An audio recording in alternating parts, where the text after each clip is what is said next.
Moraï Verabotai, Mishpacha Yekara, chers auditrices et auditeurs, la paracha de cette semaine, c'est la paracha de Emor qui va traiter, on en parlera un tout petit peu, des Kohanim, surtout des lois qui les concernent, ce sont des lois de restriction surtout. Et à la fin, il s'agit des Moadim, Pesach, Shavuot, Sukkot, Rosh Hashanah, Kippour et Sukkot. Mais nous devons la priorité à l'actualité que nous célébrons tous avec beaucoup de joie. Il s'agit de la Askara ou de la Hiloula, comme on dit, de deux grands tzadikim, deux grands Tanaïm, à savoir Rabbi Meir et Rabbi Shimon. Rabbi Meir Baalanes. Son vrai nom, selon certains, c'était Nehorai, qui veut dire la lumière aussi. D'accord? Un grand personnage. Je dis grand et je souligne le mot grand, quand bien même, et surtout parce qu'il est descendant d'un goy, nachon, et pas n'importe quel goy, c'est de Néron, l'empereur romain, nachon. Mais il a été un des plus grands Tanaïm, à tel point que quand on étudie la Mishnah, quand une Mishnah, elle est simple, et on ne donne pas le nom de son auteur, c'est toujours Stam Mishnah, Rabbi Meir. Tu étudies une Mishnah, tu ne sais pas qui l'a dit, Nachon? Bien sûr, celui qui l'a écrit, c'est Rabbi Yehuda Nassi plus tard. Ouais. Mais l'auteur de chaque mitzvah anonyme, c'est toujours Rabbi Meir Baalanes. C'est incroyable. Il avait une force de connaissance et d'interprétation tellement grande qu'il a vraiment étonné tout ce qu'il entendait. Pourquoi? Quand tu fais une halakha, tu dis ça c'est kasher, ça c'est pas kasher, ça c'est tahor, ça c'est tamé. Et lui, Rabbi Meir, quand bien même il donnait une halakha, il arrivait à dire une chose incroyable, que ce qu'il disait, ça c'est tahor, il prouvait que quelque chose qui est tahor est tamé, quelque chose qui est tamé est tahor. Comment on peut comprendre ça? C'est impossible. Tout dépend de la vision qu'on a des choses, certainement, d'accord? Exactement.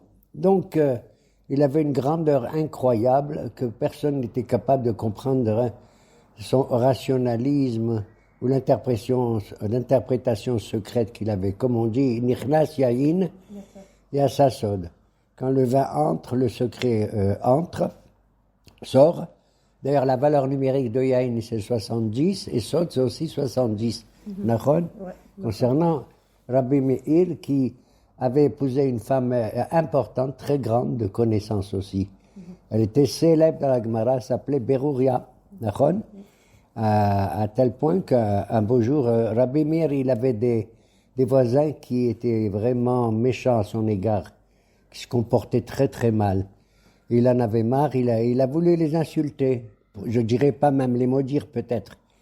Sa femme Beruria, elle entend ça, elle dit, tu n'as pas le droit de faire ceci. Tu n'as pas le droit de faire ceci, et il faut être délicat dans la vie. Et alors, il lui a dit, d'où tu sais? Elle lui a dit, David Amelech, il a dit dans un pasouk.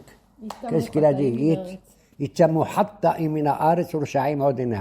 Les péchés vont disparaître, pas les pécheurs, les péchés, et il n'y aura plus de Rechaim. Alors je t'en prie, tu dois avoir une attitude un peu plus amicale à leur égard. C'est ainsi que tu leur feras faire teshuva. Elle a raison ou pas? Oui. Elle a raison, mais moi, la vérité, elle est hachama, mais moi je ne suis pas d'accord. Parce qu'il n'y a pas écrit Yitamu Hataim, les péchés.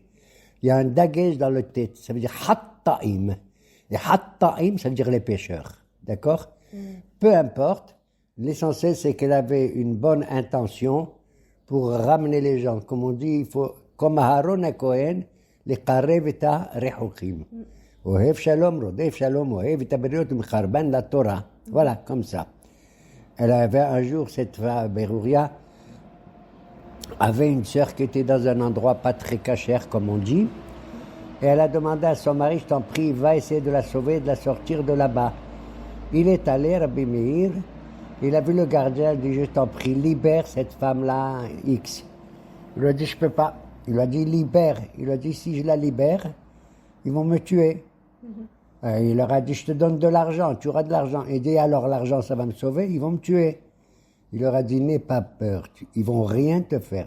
Tu veux que je te donne une preuve? tu vois là-bas les chiens qui sont méchants, qui crient, qui aboient. Il lui a dit, oui, je les vois, j'ai peur d'eux. Il a dit, ils vont venir pour essayer de te mordre à toi et leur mort serait plus terrible qu'un âne. Tu as compris? Ouais. Même, tu te rappelles, ça me rappelle comment Rabbi Akiba, avant d'être rabbin, il a dit, si je vois un Talmid Chacham, ana shechen ou kahamor, je veux le mordre comme un âne. Il a dit comme un âne, même pas comme un chien. Et après, il est devenu Rabbi Akiba, bien sûr. Alors, justement, Rabbi Meir, il appelle les chiens, waouh, waouh, venez, venez. Ils approchent pour mordre le chômeur, le gardien, et il s'arrête, il lui a dit, dis, dès que tu les vois, Ela Demir, Aneni, Aneni, Eloé Ademir. Réponds-moi, sauve-moi, oh, mais, le bon Dieu de Meir. C'est ce qu'il a dit le chômeur, et les chiens se sont arrêtés. Il est devenu fou. Il a dit, c'est incroyable ce tzaddik. Si c'est comme ça, j'ai pas peur, je te libère la femme en question, qui était la sœur de Berouria, d'accord? Et c'est ainsi que nous aussi on dit la Demir Aneni. Un beau jour, il était en train d'étudier la Torah, comme d'habitude, et on raconte une histoire concernant un couple. Il y a toujours des bagarres dans les couples, ça arrive, des disputes, des divergences. Et un beau jour, une femme, elle a assisté au cours de Rabbi Meir, elle a un peu tardé. Elle rentre chez elle, son mari lui dit, mais dis donc, qu'est-ce que tu foutais, où tu étais là, tu tardes à venir.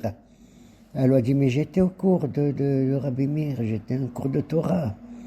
Elle lui a dit, je m'en fous, c'est à cause de lui que moi j'attends pour manger ceci, cela. Je te demande, tu vas lui cracher au visage. Et si tu ne le fais pas, tu rentres pas à la maison. Ya Rabbanim, comment elle va faire? Elle est allée le lendemain au cours de Rabbi Meir. Elle a raconté à ses copines ce qui lui est arrivé. On dit, aïe, aïe, aïe, aïe, aïe. Et brusquement, Rabbi Meir, Beruach HaKodesh, grâce à l'Esprit Saint, il savait quel était le problème de cette femme. Tu entends? Ouais. Et alors, il a dit, oh là là, tout le monde dit, qu'est-ce qu'il y a, Rabbi? Il a dit, j'ai mal aux yeux, je sais pas. Et alors, il a dit, la seule guérison pour enlever les troubles que j'ai dans l'œil, dans les yeux, c'est il faut qu'une femme vienne me cracher sur l'œil. Alors les copines, elles disent, vas-y, profite, vas-y, vite, vas-y. Elle dit, vas-y. Elle est allée, la pauvre, en tremblant, et elle lui fait, clac, elle lui crache sur l'œil. Et Rabbi Meir lui dit, oh, c'est pas une fois, pour me guérir, il faut 7 fois. Et elle lui crache 7 fois. Il lui dit après, madame, vous pouvez aller dire à votre mari, j'ai pas craché une seule fois, mais 7 fois sur lui. Regarde comment il était capable pour faire le shalom entre un homme et sa femme. Ouais. Il a fait comme ça. Comment il s'appelle? Rabbi Meir Baalanes. Et c'est incroyable une telle personnalité. Je veux dire, vraiment, ça me donne des cochotes à moi aussi. Il était l'élève d'un homme qui s'appelait Elisha ben Abouya, d'accord? Ouais.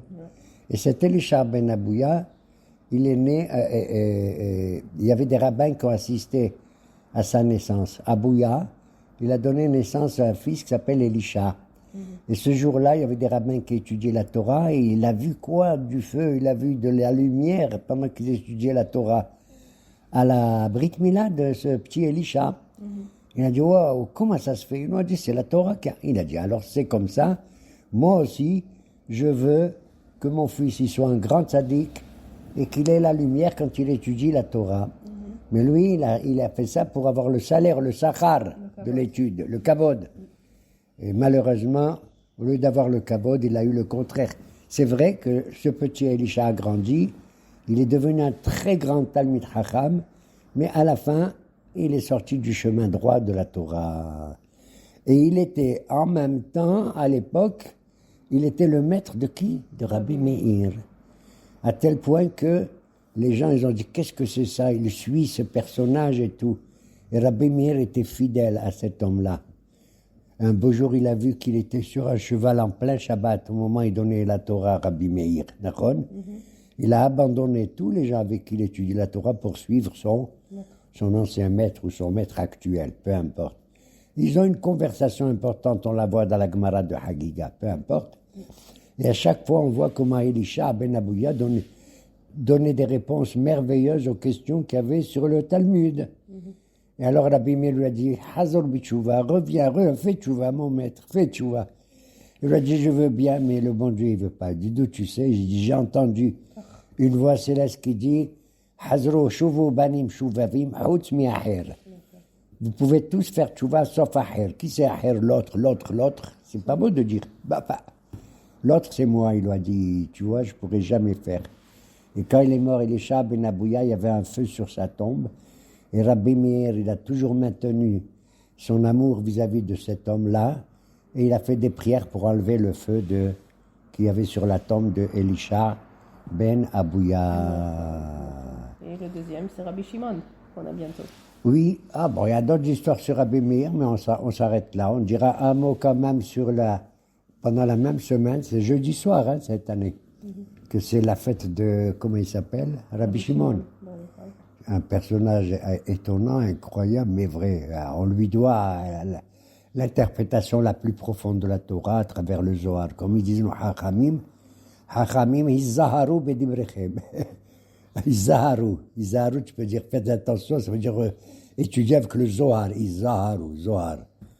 Nous, on étudie avec le Zohar et les femmes en haut de la synagogue, elles aident du Zahar. Du Zahar, le Mazar. Des Zrarites. Et font des Zrarites. Donc, Rabbi Shimon, Bar Yochai, personnage extraordinaire, on lui doit naturellement tous les sodotes et tout, c'est pas évident. Des sodotes que le Harizal Zichron Bracha a mis en évidence et tout, avec tous les Mekoubalim jusqu'à nos jours, d'accord? Et Rabbi Shimon, il y a une histoire, c'est marrant, tu sais pourquoi on fait Lag Baomer, mais qu'est-ce que ça veut dire Lag Baomer? C'est le 33e jour du conte de l'Omer.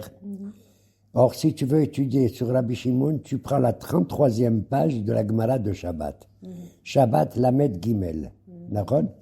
Et Shabbat Lamed Gimel, on apprend une histoire terrible, à savoir qu'ils étaient 3 rabbins assis ensemble, des énormes rabbins. Il y avait Rabbi Shimon, il y avait Rabbi Yossi, et il y avait la Rabbi Shimon, Rabbi Yossi, et le troisième c'est qui? Le troisième, Yehuda. Rabbi Yehuda, Rabbi Yehuda Ben Gerim, on l'appelle comme ça. C'est marrant, ils sont tous Ben Gerim. Et donc, ils discutaient, et Rabbi Yehuda, il a dit, waouh, les Romains qui nous dirigent actuellement, ils sont merveilleux.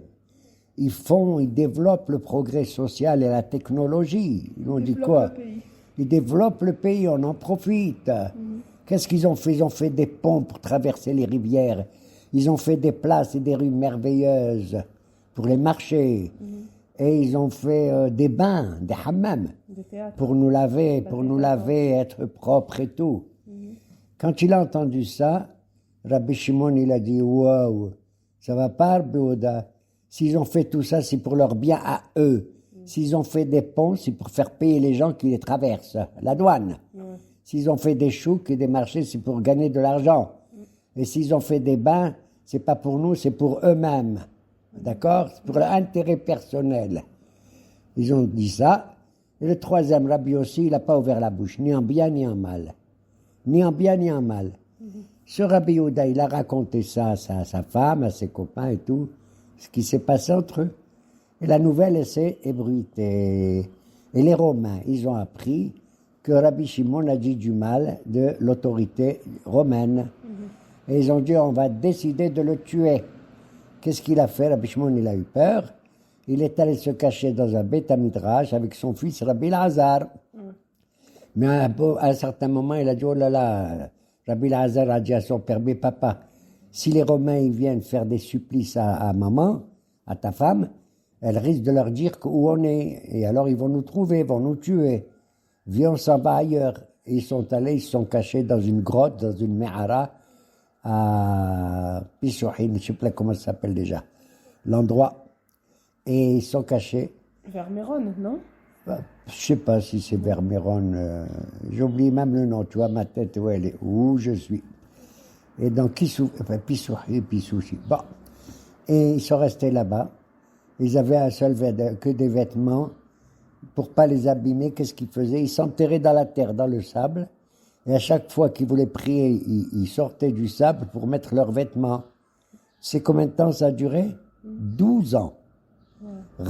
Pendant 12 ans, dis-moi, qu'est-ce qu'ils ont mangé, qu'est-ce qu'ils n'ont pas mangé? Ils n'avaient rien à manger. Ils avaient des carreaux. Et le bon Dieu a fait un miracle. Il y avait un arbre qui s'appelle le caroubier, qui normalement donne des fruits qu'au bout de 70 ans. Ce jour-là, le caroubier il a donné des haroubim, des caroubes. Crois-moi, ce n'est pas des fruits extraordinaires. D'ailleurs, ils portent un nom affreux. Haroub, ça veut dire détruire. Ça n'a aucun ta'am, mais c'est pas terrible, quoi. Ouais. Et c'est dur pour le ventre. Ils n'avaient pas de quoi boire et le bon Dieu, il a fait un miracle. Il a un Marianne qui a coulé devant eux. Voilà, pendant 12 ans, qu'est-ce qu'ils mangeaient les pauvres? Rien du tout, des caroubes et du Marianne. Et une petite source qui passait à côté. D'ailleurs, je tiens à signaler que j'ai une petite fille qui s'appelle Marianne et ça va être sa bat mitzvah bientôt. À Sderot, ma petite Marianne.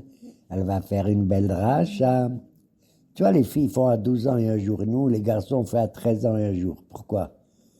Dis-moi, vous êtes plus développés que nous, les femmes, ou quoi? Oui. Arrête. Un jour, un copain, il s'appelle Khailo, il m'a raconté, il y a des jumeaux qui sont nés ensemble. Et un jour, on raconte qu'un, il a jeûné pendant Kippour, et l'autre, il n'a pas jeûné. Et ils ont fait selon la halakha. Réponse. Il a demandé de ma part la réponse, j'ai essayé de lui donner.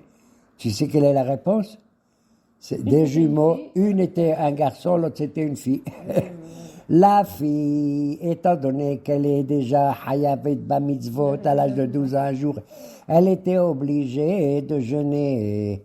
Mais le garçon, même s'il était plus grand qu'elle, il n'a pas atteint presque 13 ans, mais plus grand qu'elle, lui, il n'était pas obligé de jeûner d'après la Torah. À propos des jumeaux. À propos des jumeaux, j'annonce Moraï Verabotaï, c'est pas par prétention, mais j'ai eu cette semaine, pendant Rabbi Meir, la Brit Mila de 2 jumeaux, 2 garçons. Un, que Dieu les bénisse, ils lui ont donné le nom de Michael et l'autre de Meir, comme Rabbi Meir Baalamez. Ce qui fait que Baruch Hashem, je bénis le bon Dieu de m'avoir donné jusqu'à présent 37 petits-enfants. Voilà. Grâce à tout le monde, grâce à moi, grâce à mon gendre, grâce à tout le monde, etc. Et grâce à ma fille que Dieu lui donne le koah. Et je souhaite comme ça des bons enfants et des bons mariages à tout le monde. Et Rabbi Shimon, donc, ils ont vécu comme ça.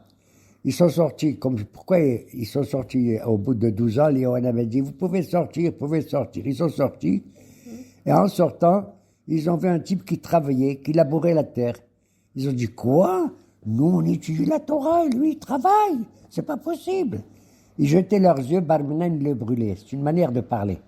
Ça veut dire qu'ils le déconsidéraient, d'accord? Et comment ça s'appelle? Le bon Dieu, il n'était pas content. Il dit, quoi? Zama, vous étudiez la Torah? Et ce pauvre type, il travaille la terre. Grâce à lui, vous allez manger des fruits et tout, et des légumes. Retournez. Ils sont retournés encore une année supplémentaire, ce qui fait combien? 13 ans. Au bout de 13 ans, ils ressortent. Et à ce moment-là, ce que Rabbi Lazar, son fils, il voyait, il le brûlait, mais Rabbi Shimon dit non, il le ressuscitait. Ils ont rencontré à ce moment-là un type, un vieux monsieur, qui portait sur ses épaules 2 branches de hadas. C'est hadas, c'est un des 4 fruits qu'il y a dans branche plutôt, qu'on utilise avec le loulav, les arba minim. Il portait 2. Alors Rabbi Shimon a dit, qu'est-ce que c'est ça? Il a dit, non, c'est pour Shabbat et je veux faire une bracha en plus. Parce que la Torah nous a recommandé de faire 100 bénédictions par jour. Chez Mea Brachot. T'as compris? En faisant Mea Brachot, on est protégé de toute Magefa, etc. Ça a été institué par Moshe Rabbeinu.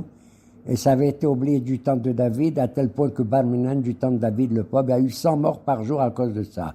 Et David a remis cette takana à nouveau, qu'il faut faire 100 brachot par jour. Bon, je ne vais pas entrer dans le détail. Et ils lui ont dit, pourquoi tu prends? C'est pour le réah, pour sentir, ajouter une bracha. Je lui ai dit, d'accord, elle prend une seule branche, pourquoi tu prends 2? Il leur a dit, mais, oh, ma rabotaille, c'est Shabbat. Il y a Zachor, Veshamor, Bedibur Had. Il faut faire des mitzvot actives, positives le Shabbat et des commandements négatifs. Voilà pourquoi je prends 2. Rabbi Shimon a dit, ouais, mon Dieu, Regarde un type aussi simple parmi notre peuple, comment il est soucieux de faire comme ça une bracha, comme il convient, véritablement. C'était merveilleux.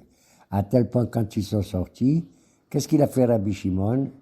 Il s'est pas enfermé à nouveau dans le Beth Midrash. Il a dit, je veux montrer à tout le monde qu'on étudie la Torah, c'est bien, mais il faut aussi travailler.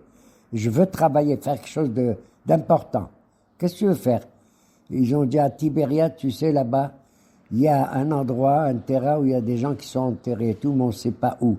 Et on a peur que les Kohanim qui marchent à droite, à gauche, ils risquent de devenir Tmeim. Ils se rendent impurs. Essaye-toi. Il leur a dit, je vais essayer. Il a eu un système, je ne sais pas, il paraît qu'il a planté des tarmoussim, des lupins en français.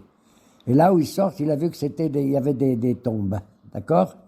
Et donc, il a pu limiter cet endroit où il y avait tout des tombes, comme ça, les Kohanim, ils ne se rendent pas impurs. Mais c'est on raconte donc, il leur a dit, regardez, Hashuva, Melacha, il faut étudier la Torah, mais il faut aussi travailler pour la parnassa. Tu vas laisser à la femme de travailler tout le temps? Non.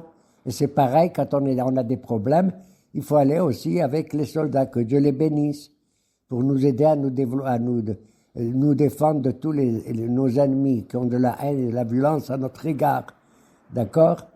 Voilà. Moi, pour conclure, si tu veux, il y a encore une histoire, mais il y en a plein. Sur Rabbi Shimon, une fois, pareil, encore. Un couple qui s'est disputé, un homme et une femme, ils vont voir Rabbi Shimon, ils disent, voilà, Rabbi, on veut faire le guet, le divorce. Ah bon, qu'est-ce qu'il y a? On veut faire, j'ai rien à dire. Et elle dit, j'ai rien à dire. Et lui dit, j'ai rien à dire, on veut se divorcer. C'est tout. Il a dit, ok, il n'y a pas de problème. Je vais vous donner le divorce, mais je vous demande une seule chose. Avant de divorcer, vous allez faire une petite fête, ce qu'on appelle la fête du divorce. C'est quoi? Vous allez louer une salle, un orchestre, des invités, un bon repas et tout, et vous allez fêter votre divorce avant que je le donne le guet lui-même. Ils ont dit ok. Ils ont fait la fête, ils ont dansé tous, Allah, et pendant cette fête, le mari, il a bu beaucoup de vin, terriblement plein de vin, à tel point qu'il s'est endormi, il n'avait plus aucune connaissance. Et avant de s'endormir, il a dit à sa femme, écoute, on va divorcer, mais moi, comme je suis gentil, je te dis, de notre maison, tu peux prendre la chose la plus importante à tes yeux, tu l'amènes chez toi. C'est tout. Elle a dit, ok, il s'est endormi. Qu'est-ce qu'elle a fait, elle? Elle a appelé tous ses frères, sœurs et tous les serviteurs. Il est endormi. Vous allez prendre sur un brancard mon mari et vous allez l'emmener dans ma maison à moi. Et c'est ce qu'ils ont fait. Ils l'ont emmené dans sa maison à elle. Et lui, maintenant, il est endormi pendant, j'en sais rien, 24 heures à cause du vin, hein? Et il se réveille et il dit, mais où je suis? Mais qu'est-ce que je fais là? Qu'est-ce que c'est ça? Elle a dit, mais tu es chez moi, dans la maison de mon père, je suis retourné. Elle a dit, mais pourquoi? Et elle a dit, mais tu m'as dit que tout ce qui était cher à mes yeux, je le garde et je l'emmène chez moi. Et c'est toi qui es cher à mes yeux. Et c'est ainsi qu'ils se sont réconciliés. T'as compris? C'est ainsi qu'ils se sont réconciliés. Grâce à qui? Grâce à Rabbi Shimon Bar Yochai. Voilà. C'est belle cette histoire. Et une histoire, bien sûr, ça veut dire que souvent il y a des problèmes qui relèvent de petits détails, entre guillemets. On a le droit d'avoir des idées différentes, c'est tout. Il faut accepter. Je ne veux pas me disputer parce que l'autre il est pour Shammai et moi je suis pour Hillel. Même si, il y a comme il dit un rabbin, je ne veux pas dire son nom, il n'y a que le Hamor qui est Mahmir, c'est tout. Bon, peu importe. Peu importe. Un mot quand même sur notre paracha, parce que elle existe, hein, la paracha de Hémor. Elle traite de deux sujets. Le premier, c'est les lois concernant les Kohanim. C'est étrange. Les Kohanim, il y a Kohen, Lévi, Israël. Il y a 3 degrés dans la société. Moi, j'aurais cru que les Kohanim, c'est comme des aristocrates. C'est des gens importants. Puisque eux seuls, ils rentrent dans le Beit Hamikdash. Et le Kohen Gadol dans le Kodesh HaKodashim. Et ils mangent les corbanotes et tout. Waouh, pas du tout. C'est pas des aristocrates. Les aristocrates, c'est des gens riches. C'est des gens qui se croient plus élevés que les autres. Nahon et tout. Non. Tu sais que le Cohen, ils ont des lois restrictives. Tu sais, un juif, il peut se marier avec la femme qu'il veut, en général. Bien sûr, il faut qu'elle soit juive. Mais chez le Cohen, il y a des restrictions. Il n'a pas le droit d'épouser Isha Zona, Wahalala, Loïka. Hein? Il ne doit pas épouser une guillorette, une convertie. Et le Cohen Gadol, en plus, n'a pas le droit d'épouser une veuve. Tu te rends compte, tu les limites. Donc tu vois qu'ils ont des limitations. C'est pareil au niveau de la Parnassa, les pauvres, puisqu'ils sont asservis au temple. Ils n'ont pas le temps de gagner du fric pour leur propre poche et leur banque, d'accord? Et pour manger, ils attendent qu'on apporte des corbanotes à droite ou à gauche. T'as compris?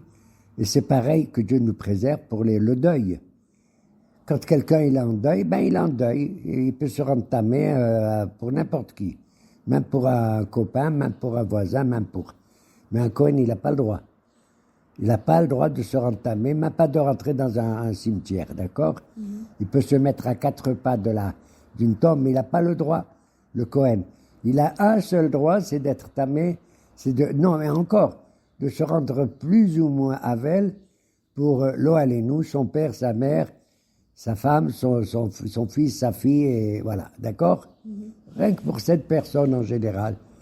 Donc on voit qu'il y a des limitations dans le devoir des Kohanim, c'est pas des aristocrates. Voilà pourquoi ils ont mérité que, par exemple, on les fait monter à la Torah les premiers.